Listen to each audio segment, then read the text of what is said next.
अस्सलाम वालेकुम जी, मैं हूं अदील राजा। आप देख रहे हैं मेरा यूट्यूब चैनल। सबसे पहले तो सब्सक्राइब जरूर कीजिएगा और अपने फीडबैक से जरूर आगाह कीजिएगा। साथ ही साथ द हिडन ट्रूथ मेरे दूसरे चैनल पर जाके अमेरिकी रिजीम चेंज ऑपरेशंस कैसे होते हैं, कब कब क्या क्या ऑपरेशंस होते हैं, कोई 100 से ज़्यादा ऑपरेशंस की तफसील नहीं मैंने ब्रीफ बताया है, उस पर जाके ज़रूर देखिएगा। लिंक मैं उसका पिन कमेंट में डाल दूंगा, ज़रूर देखिएगा, आपके लिए बड़ी इंफॉर्मेटिव वीडियो होगी। अच्छा जनाबे वाला, आज बात करेंगे हम डोनाल्ड मोदी के फ्रेंड डोनाल्ड ट्रंप ने जो पीस बोर्ड बनाया था अपना, तो हम पाकिस्तान पीस बोर्ड में लुड्डी डालते डालते जा रहा है। पूरी जिंदगी हमें बताते रहे कि इमरान खान यहूदी एजेंट है, तो हु इज द यहूदी एजेंट नाउ ब्रोस। दूसरी तरफ एक तरमीम पर काम तेजी के साथ जारी है जिसका नाम है 28वीं आईनी तरमीम। उसमें क्या चीजें, चंद चीजें आपको वो बताऊंगा। साथ साथ जनाब पंजाब गवर्नमेंट ने और फेडरल गवर्नमेंट ने भी खजानों के मुंह खोल दिए हैं। किसके लिए खोले हैं? सोशल मीडिया इन्फ्लुएंसर्स के लिए। सोशल मीडिया इन्फ्लुएंसर्स के लिए खजानों के मुंह खोल दिए गए। उसकी तफसीलात आपके साथ शेयर करेंगे। और फिर पूरी हमारी ये जो सिस्टम है ना, ये एक लड़की से डर के हिल के बैठा हुआ है। जिधर जाओ उसकी बहादुरी की बात होती है। ये कौन सी लड़की है जिससे रियासत हमारी डरी पड़ी है, इस पर भी बात करेंगे। सबसे पहले तो जनाब आज डोनाल्ड अंकल जो हैं, वो उनका जो प्लान था वो हमने एक्सेप्ट कर लिया। उनका जो ये पीस जो बोर्ड बना रहे थे, वो ये चंद दिन पहले दुनिया भर के लोग कह रहे थे कि यूएन को रिडंडेंट करने के लिए पैरेलल एक यूएन खड़े कर रहा है ट्रंप। ये एक ऐसा बोर्ड है जिसमें ट्रंप ही बादशाह है, बाकी सारे चमचे खर्चे इकट्ठे होंगे।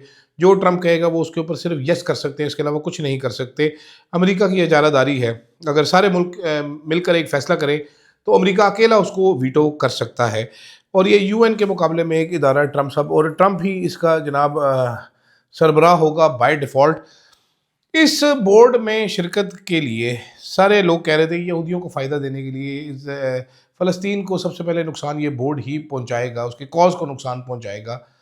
और जो रिटायर्ड ब्यूरोक्रेट्स हैं, हमारे रिटायर्ड डिप्लोमेट्स हैं, खासतौर पे मलिया Lodhi was very vocal about it. वो तो पब्लिकली डाल रही थी कि नहीं जाना चाहिए। बेसिकली हम ट्रंप को इंडोर्स करने बैठे, हमें नहीं शामिल होना चाहिए, we should reject, we should refuse. लेकिन वो पहले से ही हर बंदे को पता था पहले से कि बिस्मिल्लाह करके हम जाएंगे। वो तो शुक्र है जज्बाती होकर हमने सबसे पहले नहीं कह दिया, हम तो रुक गए एक आधा दिन। तुर्की ने कहा है तो हमने कह दिया, वरना यूएई ने सबसे पहले ऐलान किया हम तो $1 बिलियन भी देंगे और हम जाएंगे। दूसरों ने कहा हम भी देंगे, हम भी जाएंगे, तीसरे ने कहा हम भी जाएंगे। तो पहले दिन एक बात तय थी कि जिस जिस मुल्क में इंसानी हकूक नहीं है, जो मीडियोकर मुल्क होंगे इंसानी हकूक के हवाले से, जिनके यहाँ शख्सी आज़ादी का तसव्वुर नहीं होगा, जो बादशाहों के मुल्क हैं, जो डिक्टेटरों के मुल्क हैं, छोटी मोटी डिक्टेटरशिपें सारी, वो इसमें ज़रूर जाएंगी। और वैसे ही हुआ है। ये सारे डिक्टेटरशिपें ही इधर जा रही हैं, बादशाहतें ही जा रही हैं ट्रंप के पीस बोर्ड में। लेकिन हास्य वाली बात यह है कि पूरी ज़िंदगी नून लीग कैंपेन करती रही कि इमरान खान यहूदी एजेंट है। अभी 2 हफ्ते पहले ही नेतन्याहू के साथ कभी मिला रहा होता है ख्वाजा आसिफ, कभी वो उसको मिला रहा होता है इमरान खान को मोदी के साथ। हरकतें अपनी इनकी देखें, शर्म इनको नहीं आती। अल्लाह ताला ने मुंह पे ला के मारा इनका कि चलो वड़ जाओ ट्रंप के बगल में, तुसी ट्रंप के बगल बच्चे बन जाओ। तो अब जनाबे वाला हम जो है वो मुबारक हो।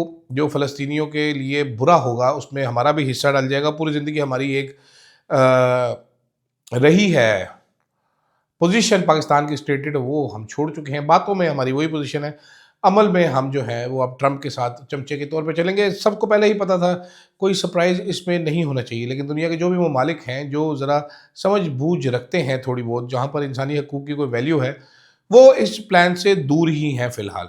तो अब सवाल मेरा ये है कि यहूदी एजेंट कौन है जनाब, हमें ये ज़रा बता दीजिए। दूसरी तरफ हुकूमत मीटिंगें जारी हैं जनाब, 28वीं आईनी तरमीम लेकर आनी है। अब 28वीं तरमीम में 3 मेन चीज़ें मैं आपको बताता हूँ क्या करनी है। 3 मेन चीज़ें हैं जनाब। उसमें एक है एजुकेशन, जो कि एक सूबाई सब्जेक्ट है एजुकेशन। नहीं नहीं, एजुकेशन सूबाई सब्जेक्ट नहीं हो सकता, इसको ना वो हमने मेन करना है। तो एजुकेशन को वापस लेना है सूबों से। दूसरी चीज़ क्या वापस लेनी है? दूसरी चीज़ लेनी है हेल्थ, कि हेल्थ भी वापस लेनी है सूबों से। तीसरा काम, जो सबसे बड़ा काम है, जो सबसे पहले करना है, वो है एनएफसी अवार्ड को रीनिगोशिएट करना है। तो कल ख्वाजा आसिफ साहब ने जो चिंगाड़े थे 18वीं तरमीम को रोल बैक करने के वाले से, और 18वीं तरमीम जो है डकोसला निकली, वो बेसिकली यही वजह थी कि ख्वाजा आसिफ ने बताया कि जी मैं तो किसी मार मार के अंगूठा लगाने के लिए तैयार हूँ। 28वीं तरमीम ले आए साइयों को। उसने कहा है कि साइयों ले आओ, I am available. Khawaja Asif from Sialkot is available to rubber stamp anything that is presented to him by his science.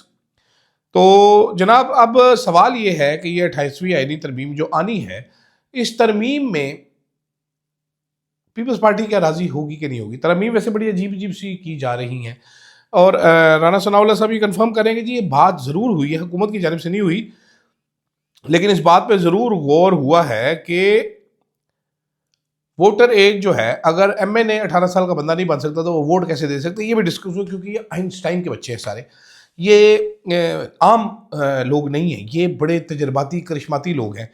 अदालती इस्लाहात भी हो रही है, उस मुल्क में इस्लाहात कैसी हो रही है, अदालती इस्लाहात से मतलब इजलास हुआ, उसमें फैसला ये किया गया कि जनाब 80 शायद से जायद उम्र के कैदियों की जेल पिटिशन जल्दी से बात के लिए मंजूर की जाएंगी। 80 साल से ऊपर जो बाबे होंगे जो जेल में हैं उनकी पिटिशनें जल्दी मंजूर होंगी। माजी में ये खसूसी रियायत मिलती थी जनाब 70 ईयर प्लस लोगों को, लेकिन क्योंकि इमरान खान 70 साल से उनकी उम्र ज़्यादा है तो इसलिए 80 साल वालों को सिर्फ ये सहूलत अब मुयसर होगी। ये एक नई अजीम इस्लाह हुई है हमारे इधर, एक पर्सन स्पेसिफिक, एक बंदे को रोकने के लिए।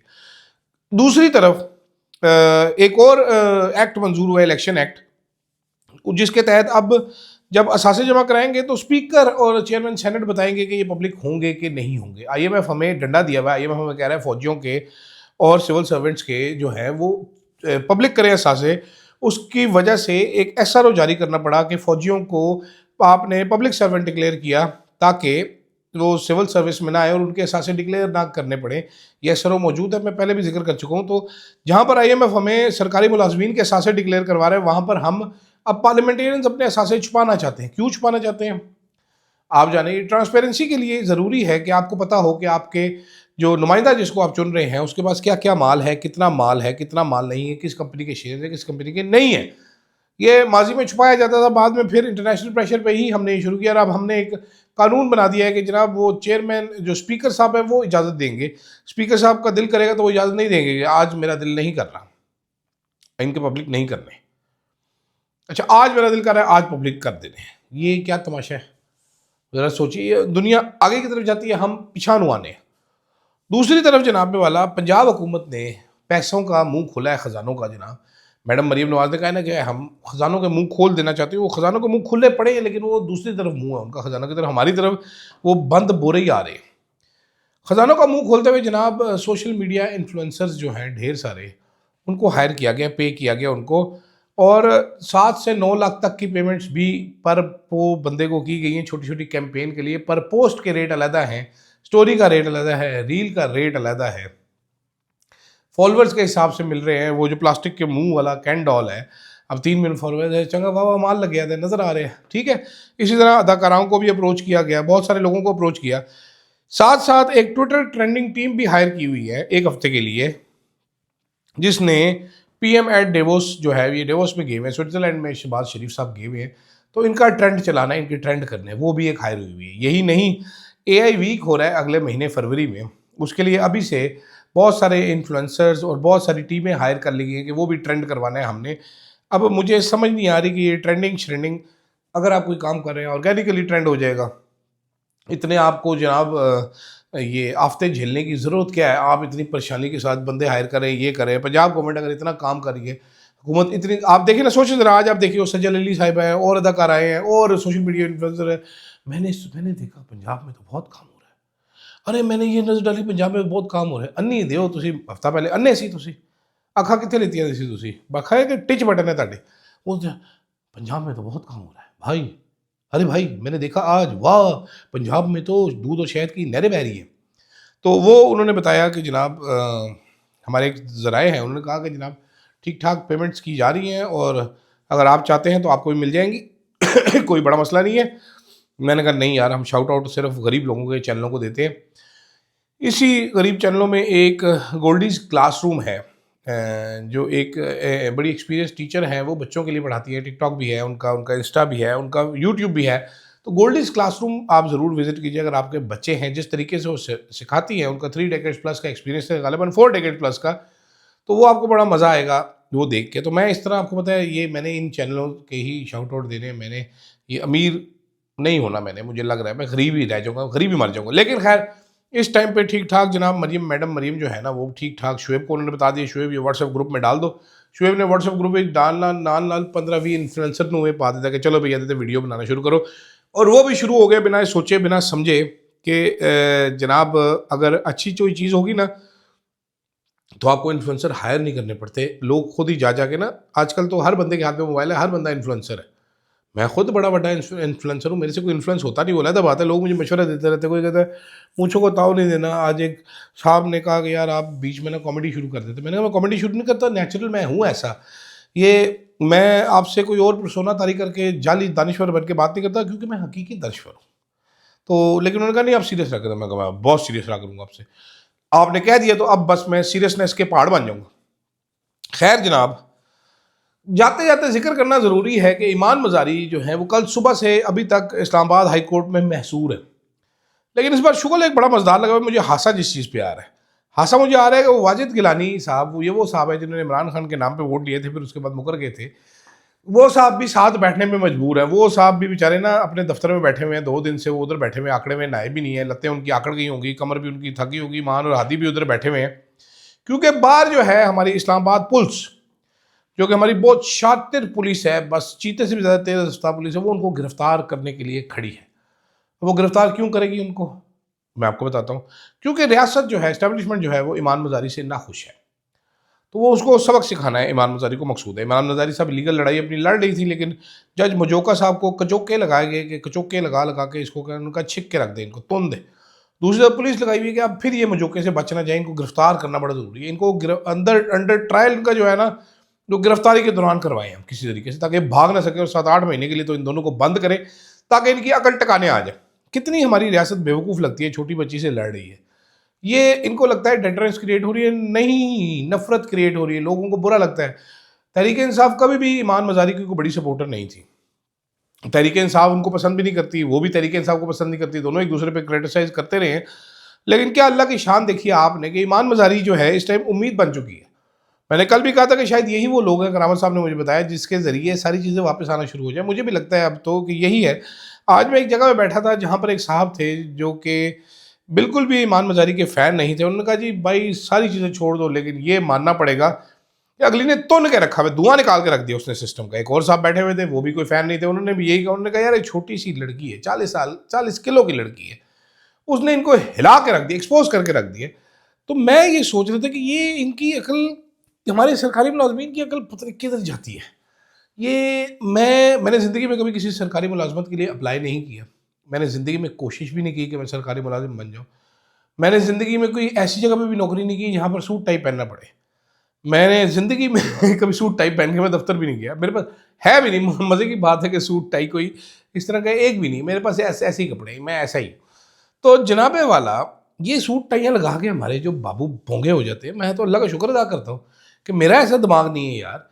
वो लोग पुलिस वाले बैठे हुए 2 दिन से उधर बैठे हुए हैं। अच्छा वो चलो फिर कमरे में बैठी होगी, ठंडा होगा, गर्म होगा कमरा, अनकंफर्टेबल है, सोफ़ा है, वॉशरूम है, उसके बाद पानी शानी है, खाना शाना आ जाता होगा। ये बाहर सर्दी में टूंगे हुए सिपाही उन्होंने बेचारे, खुद जो अफसरान है वो कमरे में बैठे आराम कर रहे हैं और साथ साथ फ़ोन करके पूछ रहे हैं हाँ फड़िया कि नहीं फड़िया। नहीं सर हले बाहर नहीं आई, मैंने ठंड लगी सर, मैं मौसम नकवी करने जाना, साइड तक करो, नहीं खड़े रहो उधर ही। अच्छा जी, वेरी गुड, वेरी नाइस। ये हो रहा है हमारे मुल्क में। अब मुझे आप खुद बताएं ये लतीफ़ा है कि नहीं है, और इस पर क्या सीरियस बात हो सकती है कि जी हमारी रियासत पाकिस्तान ने एक छोटी बच्ची को पकड़ना है और उसको 8 महीने के लिए जेल में डालना है ताकि उसको सबक सिखाया जा सके। यही है जनाब। खैर मुझे इजाज़त दीजिए, और उम्मीद करते हैं कि मज़ीद पंजाब गवर्नमेंट पैसे बांटेगी, मज़ीद हम आपको बताएंगे कि किस किस को कितने कितने पैसे दिए। मुझे ये भी पता है, अब एक साहब ने ये भी कमेंट किया था कि आप ये कहते थे मुझे पता है लेकिन मैं बताऊंगा नहीं, और आप किसी और तरीके से बता दिया करें। नहीं भाई, मैं अपने तरीके से बताऊंगा, मैं किसी और के तरीके से नहीं बताऊंगा। खैर मुझे दीजिएगा जनाब इजाज़त, अल्लाह।